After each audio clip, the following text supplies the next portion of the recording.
नमस्कार मंडळी, मी हर्षालीज किचनमध्ये तुमच्या सगळ्यांचं स्वागत करते. आणि आज आपण करणार आहे घरच्या साध्या तांदळापासून चिकन बिर्याणी.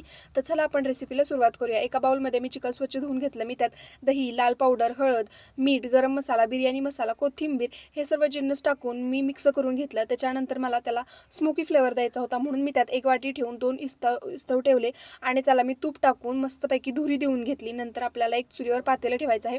त्यात तेल टाकून आपल्याला बिर्याणीसाठी लागणारा बारीक चिरलेला कांदा तळून घ्यायचा आहे आणि तो कांदा लाल होईपर्यंत तळून घेतला की तो साईडला काढून ठेवायचा आहे. नंतर त्याच पातेल्यामध्ये आपल्याला खडे मसाले टाकून घ्यायचे आहेत. खडे मसाले आपले चांगले भाजल्यानंतर त्यात आपल्याला आपण जो रश्श्यासाठी थोडासा मसाला करतो, कांदा, लसूण, खोबरं आणि टोमॅटो ह्याची पेस्ट आपल्याला त्यात टाकून घ्यायची आहे आणि ती पण पेस्ट आपल्याला चांगली भाजून घ्यायची आहे. त्याच्यानंतर आपण त्यात मॅग्नेट केलं होतं ते चिकन ते टाकून घ्यायचं आहे आणि ते चिकन आपल्याला 30 ते 40% थोडंसं शिजवून घ्यायचं आहे. हे चिकन शिजतंय तोपर्यंत आपण इकडे तांदूळ धुवून घेऊया. मी घरचाच तांदूळ वापरलेला आहे. तांदळामध्ये पाणी टाकून त्याला 2-3 वेळा स्वच्छ धुवून घेतलेला आहे. धुवून घेतल्यानंतर आपल्या इकडे चिकन तोपर्यंत शिजलेलं आहे.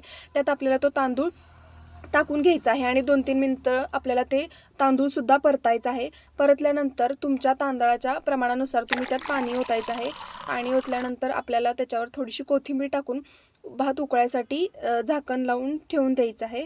आपला भात उकळलेला आहे आणि भात आपला झाल्यानंतर त्याच्या आपण तळलेला कांदा आहे तो टाकून घ्यायचा आहे आणि थोडीशी कोथिंबीरसुद्धा टाकून घ्यायची आहे आणि मी पुन्हा एकदा त्याला तुपाची धुरी दिलेली आहे. तुम्हाला द्यायचं असेल तर द्या, ऑप्शनल आहे, मी दिलेली आहे.